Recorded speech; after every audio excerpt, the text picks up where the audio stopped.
Good morning. ఈరోజు మా బాబు first birthday అండి. మేము స్నానం చేసుకొని ఈశ్వర టెంపుల్కి వెళ్తున్నాము.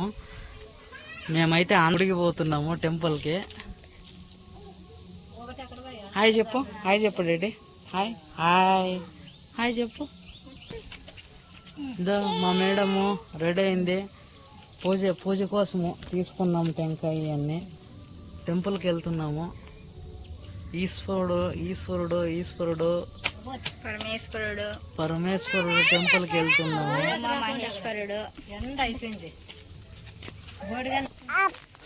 ఫ్రెండ్స్, ఇక్కడ పల్లె వాతావరణమే వేరు, పచ్చగా ఉంటుంది. చూడండి చెట్లన్నీ చాలా బాగుంటుంది. వాతావరణం చల్లగా ఉంది. కాకపోతే ఎండ మాత్రం 10:30కే వాంచుతుంది. చెమటలు గారిపోతున్నాయి ఫ్రెండ్స్. ఇక్కడ ఇప్పుడు పల్లెల్లో బతకడానికి జీవనాధారం ఏమీ లేదండి. కాకపోతే ఉండడానికైతే మంచిగా ఉంటుంది, మంచి ఆరోగ్యం దొరుకుతుంది ఇక్కడ.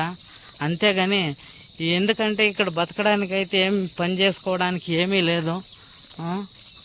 అందుకనే చాలామంది జనాలు సిటీలకు వెళ్ళిపోయి అక్కడే పని చేసుకుని కష్టమో నష్టమో అయినా ఇబ్బంది పడుతూ వచ్చిన శాలరీలతో అరకొర శాలరీలతో జీవితాలు గడుపుతుంటారు.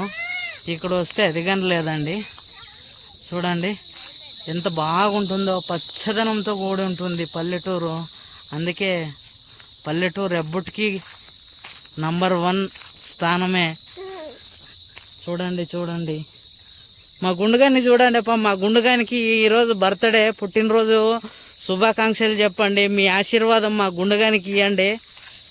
చెప్పరా, హాయ్ చెప్పు డాడీ, హాయ్ చెప్పు. సుంకేసుల చెట్టు చూడు, పూల చెట్లు ఏముండాయా. ఒకప్పుడు పల్లెటూరు అంటే వ్యవసాయంతో కూడుకున్నటువంటిది. కనీసం ఇప్పుడు చూద్దామంటే ఎక్కడా కానీ నీళ్ళు లేని పరిస్థితి, బావుల్లో కానీ బోర్లలో కానీ.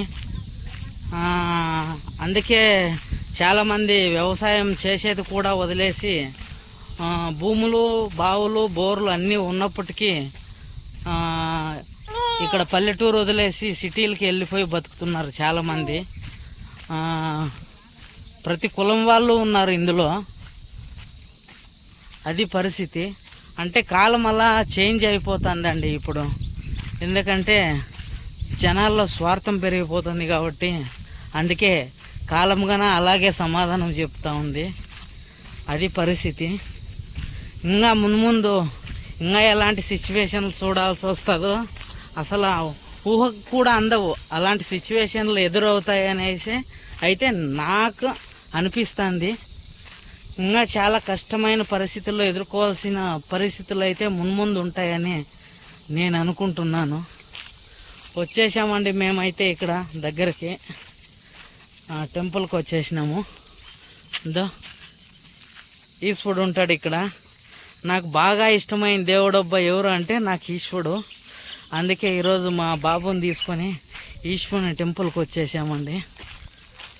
మా మిస్సెస్ పాప వెళ్ళిపోతున్నారు. నేను మా తేజ్గాడు ఇక్కడ అండి టెంపుల్ దగ్గరికి వచ్చేసినాము. నేను, మా మేడము, మా పాప అంతా పూజ చేసుకోవాలా.